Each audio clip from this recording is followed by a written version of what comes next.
सुप्रभात बच्चों। हिंदी साहित्य की कक्षा में आपका स्वागत है। बच्चों, आज हम पाठ 3 पंच परमेश्वर पढ़ेंगे। जैसा कि शीर्षक से पता चलता है कि पंच को परमेश्वर कहा जाता है। ये कहानी मुंशी प्रेमचंद द्वारा लिखी गई है। पंच को परमेश्वर इसीलिए कहा जाता है क्योंकि उसके द्वारा किया गया न्याय ईश्वर का न्याय समझा जाता है, और इस पद पर बैठा व्यक्ति न किसी का मित्र होता है और न ही किसी का शत्रु होता है। इस आसन पर बैठने वाला व्यक्ति निष्पक्ष होता है तथा सच्चा न्याय करता है, और इसी कारण पंच को परमेश्वर कहा जाता है। आइए बच्चों, देखते हैं इस कहानी में। जुम्मन शेख और अलगू चौधरी में गाढ़ी मित्रता थी, यानी बहुत गहरी मित्रता थी। साझे में खेती होती थी, यानी दोनों मिलजुल कर खेती करते थे। एक को दूसरे पर अटल विश्वास था। जुम्मन जब हज करने गए थे, यानी जाता था, तब अपना घर अलगू को सौंप जाता था, यानी अपने घर की पूरी जिम्मेदारी अलगू पर सौंप देता था। और अलगू जब कभी बाहर जाता तो जुम्मन पर अपना घर छोड़ देता, यानी अपने घर की पूरी जिम्मेदारी छोड़ देता। उनमें न तो खान पान का व्यवहार था और न धर्म का नाता, केवल विचार मिलते थे। मित्रता का मूल मंत्र भी उनका यही था। जुम्मन शेख की एक बूढ़ी खाला थी। उसके पास कुछ थोड़ी सी मिल्कियत थी, मिल्कियत यानी जायदाद थी, परंतु उसका निकट संबंधी कोई नहीं था। जुम्मन ने लंबे चौड़े वायदे करके वह जायदाद यानी मिल्कियत अपने नाम करवा ली। जब तक दानपत्र की रजिस्ट्री न हुई थी तब तक खाला का खूब आदर सत्कार किया जाता था, पर जैसे ही रजिस्ट्री की मुहर लगी उनकी खातिरदारी में कमी होने लगी। अब बेचारी खाला को प्रायः नित्य ही कड़वी बातें सुननी पड़ती और अपमान भी सहन करना पड़ता था। कुछ दिन तो उसने सुना और सहा, पर जब न सहा गया तो जुम्मन से शिकायत की और अलग रहने के लिए गुजारे की मांग की। जुम्मन ने धृष्टता के साथ उत्तर दिया, यानी कुटिलता के साथ उत्तर दिया, रुपये क्या यहाँ फलते हैं? खाला ने नम्रता से कहा, मुझे भी कुछ रूखा सूखा चाहिए कि नहीं? जुम्मन ने गंभीर स्वर में जवाब दिया, तो कोई यह थोड़े ही समझा था कि तुम मौत से लड़कर आई हो। यानी खाला बीमार रहती थी तो जुम्मन का सोचना यही था कि बूढ़ी है, ज़्यादा दिन थोड़े जिंदा रहेगी, तो ज़्यादा दिन नहीं खिलाना पिलाना पड़ेगा। खाला बिगड़ गई और उसने मामला पंचायत में पेश करने की धमकी दी। जुम्मन इस पर हंसा।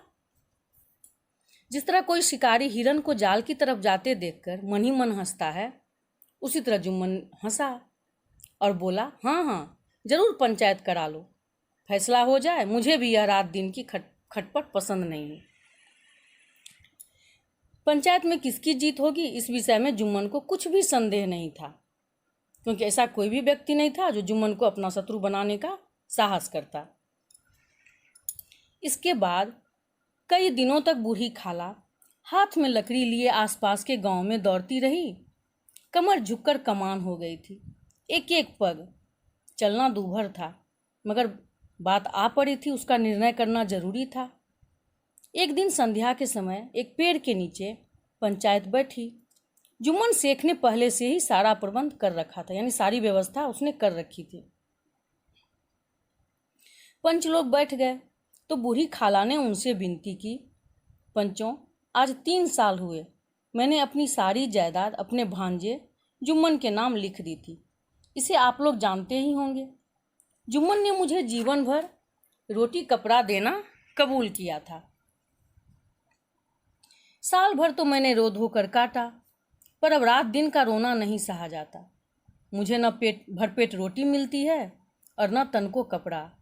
बेकस बेवा हूँ, यानी असहाय विधवा हूँ, कचहरी दरबार नहीं कर सकती। तुम्हारे सिवा और किसको अपना दुख सुनाऊं? तुम लोग जो रास्ता निकाल दोगे उसी पर चलूंगी। मैं पंचों का हुक्म सिर माथे चढ़ाऊंगी। सरपंच किसे बनाया जाए, इस प्रश्न को लेकर जुम्मन शेख और खाला जान में कुछ कहासुनी भी हो गई। खाला बोली, खुदा से डरो, पंच न किसी के दोस्त होते हैं और न दुश्मन, और तुम्हारा किसी पर विश्वास न हो तो जाने दो। अलगू चौधरी को तो मानते हो, लो मैं उन्हीं को सरपंच बनाती हूँ। अलगू जुम्मन का दोस्त था। जुम्मन शेख आनंद से फूल उठे, यानी खुशी से फूल उठे, परंतु अपने भावों को छिपा कर बोले, अलगू चौधरी ही सही, मेरे लिए जैसे रामधन मिसर वैसे अलगू। जुम्मन को पूरा विश्वास था कि अब बाजी मेरी ही है, पर जब अलगू चौधरी ने जुम्मन से जिरह शुरू की, जिरह यानी बहस, तो एक एक प्रश्न जुम्मन के हृदय पर हथौड़े की चोट की तरह पड़ने लगा। जुम्मन चकित था, यानी हैरान था कि अलगू को क्या हो गया है। अभी यह अलगू मेरे साथ बैठा था और कैसी कैसी बातें कर रहा था, और इतनी ही देर में ऐसा काया पलट हो गया, यानी ऐसा बदल गया कि मेरी जड़ खोदने पर तुला हुआ है। क्या इतने दिनों की दोस्ती कुछ भी काम ना आएगी? जुम्मन परेशान था, क्योंकि अलगू के प्रश्न से जुम्मन की गलती स्पष्ट हो रही थी। जुम्मन शेख इसी संकल्प विकल्प में पड़े हुए थे, यानी इसी दुविधा में पड़े हुए थे कि अलगू ने फैसला सुना दिया। जुम्मन शेख पंचों ने इस मामले पर विचार किया। उन्हें यह नीति संगत मालूम होता है, यानी न्याय के अनुसार मालूम होता है कि खाला जान को माहवार खर्च दिया जाए, यानी महीने भर का खर्च दिया जाए हर महीने। बस यही हमारा फैसला है। अगर जुम्मन को खर्च देना मंजूर न हो तो रजिस्ट्री रद्द समझी जाए। इस फैसले ने अलगू और जुम्मन की दोस्ती की जड़ हिला दी, यानी दोनों के बीच मनमुटाव हो गया। वे मिलते जुलते तो थे, मगर उसी तरह जैसे तलवार से ढाल मिलती है। जुम्मन के चित्त में मित्रता की कुटिलता आठों पहर खटका करती थी। मतलब हर समय उसके दिल में ये बना हुआ था कि अलगू ने इस तरह का फैसला किया, मेरे साथ दुश्मनी की, कि किसी तरह बदला लेने का अवसर मिले। अब वो बार बार हमेशा यही सोचा करता कि कैसे मैं अलगू से बदला लूं। ऐसा अवसर जल्द ही जुम्मन के हाथ आ गया। अलगू चौधरी बटेसर से बैलों की एक बहुत अच्छी जोड़ी लाया था। दैव योग से जुम्मन की पंचायत के 1 महीने बाद इस जोड़ी का एक बैल मर गया। अब अकेला बैल किस काम का? निदान यह निकला कि इसे बेच डालना चाहिए, यानी इसी कारण कि एक बैल से कोई काम नहीं होगा, इसीलिए इसको बेच देना चाहिए। गांव में एक समझू साहू थे। वे इक्का हाँकते थे। गांव से गुड़ घी लाद कर मंडी ले जाते और मंडी से तेल नमक भर कर लाते और गांव में बेचते। इस बैल पर उनका मन लहराया, यानी उनका मन ललचाया। उन्होंने सोचा यह बैल हाथ लगे तो दिन भर बेखट के 3 खेप हो जाए, यानी अगर ये बैल वो ले तो दिन में 3 खेप, यानी 3 बार आना जाना वो मंडी से कर सकता है। आजकल तो एक ही खेप के लाले पड़े रहते हैं। बैल देखा, बातचीत की, मोल तोल किया और उसे लाकर अपने द्वार पर बांध लिया। 1 महीने में दाम चुकाने का वादा ठहरा, यानी समझू ने उसका दाम पूरा नहीं चुकाया। 1 महीने का समय लिया कि 1 महीने में दाम चुका देगा। चौधरी को भी गरज थी, इसलिए घाटे की परवाह नहीं की। समझू साहू ने नया बैल पाया तो लगा रगेदने। वे दिन में 3-4 खेप करने लगा।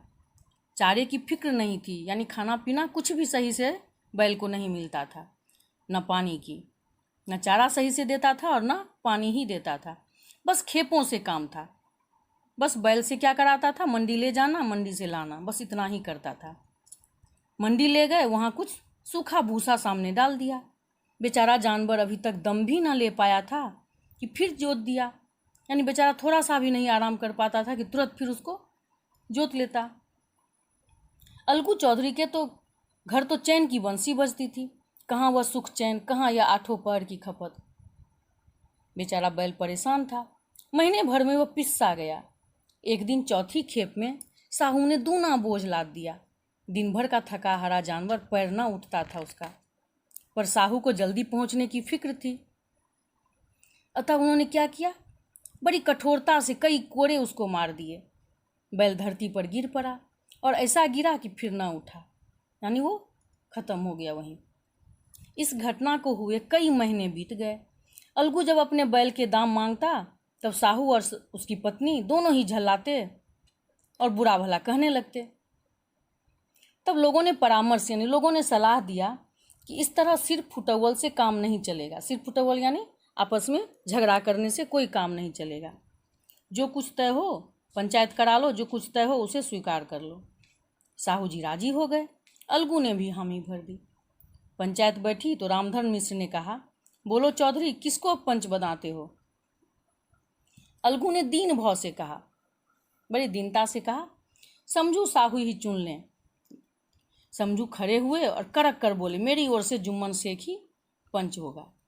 जुम्मन का नाम सुनते ही अलगू चौधरी का कलेजा धक धक करने लगा, क्योंकि अलगू जानता था कि जुम्मन उससे बदला लेना चाहता है, मानो किसी ने अचानक थप्पड़ मार दिया हो।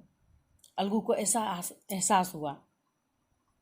किसी ने पूछा, क्यों चौधरी, तुम्हें कोई उज्र तो नहीं? उज्र मतलब एतराज।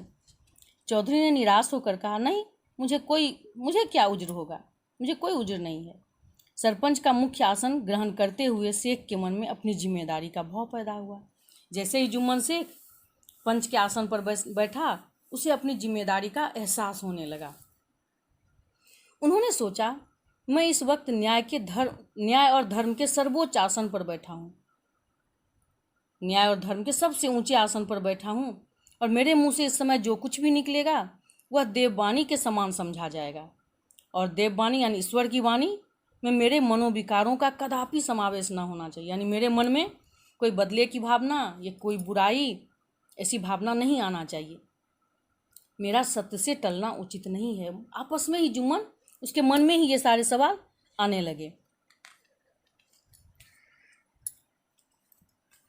पंचों ने दोनों पक्षों से सवाल जवाब किया। अंत में जुम्मन ने फैसला सुनाया, अलगू चौधरी और समझू साहू, पंचों ने तुम्हारे मामले पर अच्छी तरह विचार किया। समझू को उचित है कि बैल का पूरा दाम दे, क्योंकि जिस समय उन्होंने बैल लिया था उस वक्त उसे कोई बीमारी न थी। अगर उसी समय वह दाम दे देता तो आज यह फिर लेने का आग्रह या ये सब नहीं होता। बैल की मृत्यु केवल इस कारण से हुई कि उससे बड़ा कठिन परिश्रम लिया गया और उसके दाने चारे का अच्छा प्रबंध नहीं किया गया।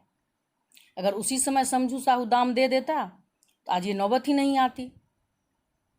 लेकिन जब दाम नहीं दिया, बैल में तो कोई कमी नहीं थी, बैल तो बीमार भी नहीं था, तो ये सब नौबत ही नहीं आती, और दाने चारे का भी उसने अच्छी व्यवस्था नहीं की थी। सरपंच का फैसला सुनकर अलगू चौधरी फूला ना समाया, यानी बहुत खुश हो गया। वो तो मन ही मन बहुत घबराया हुआ था कि जुम्मन उससे बदला लेगा, लेकिन जब जुम्मन ने फैसला सुनाया तो अलगू बहुत ही खुश हो गया और खड़ा होकर जोर से बोला, पंच परमेश्वर की जय। उसके साथ ही चारों ओर ध्वनि हुई, यानी चारों ओर से आवाज़ आई, पंच परमेश्वर की जय। थोड़ी ही देर के बाद जुम्मन अलगू के पास आया और उन्हें गले से लगा लिया। अलगू भी रोने लगा। इन आंसुओं से दोनों के दिलों का मैल धुल गया, यानी दोनों के मन में जो गलतफहमी थी वो खत्म हो गई और मित्रता की मुरझाई हुई लता फिर से पनप उठी, यानी फिर से दोनों में वही विश्वास हो गया, दोनों में आपस में फिर से वही दोस्ती हो गई। बच्चों, ये कहानी समझ में आई आपको? ये प्रेमचंद के द्वारा लिखी गई कहानी थी। इस कहानी को आप अच्छे से पढ़ेंगे। आइए बच्चों, हम कठिन शब्द देखते हैं। धृष्टता, मिल्कियत, निष्पक्ष, निर्णय, परामर्श, उज्र, सर्वोच्च, सदृश। बच्चों, इन कठिन शब्दों को आप हिंदी की कॉपी में 3-3 बार सुंदर अक्षर में लिख लेंगे। अब कुछ शब्दार्थ देख लेते हैं। गाढ़ी, गहरी, अटल, कभी न टलने वाला, मिल्कियत, जायदाद, धृष्टता, कुटिलता, दूभर, मुश्किल, निर्णय, फैसला, बेकस बेवा, असहाय विधवा, जीरा, बहस, चकित, हैरान, संकल्प विकल्प, दुविधा, उज्र, ऐतराज, नीति संगत, न्याय के अनुसार, सदृश, समान, सर्वोच्च, सबसे ऊंचे। बच्चों, कठिन शब्द के बाद आप ये शब्दार्थ लिख लेंगे। धन्यवाद बच्चों, मिलते हैं फिर अगली कक्षा में।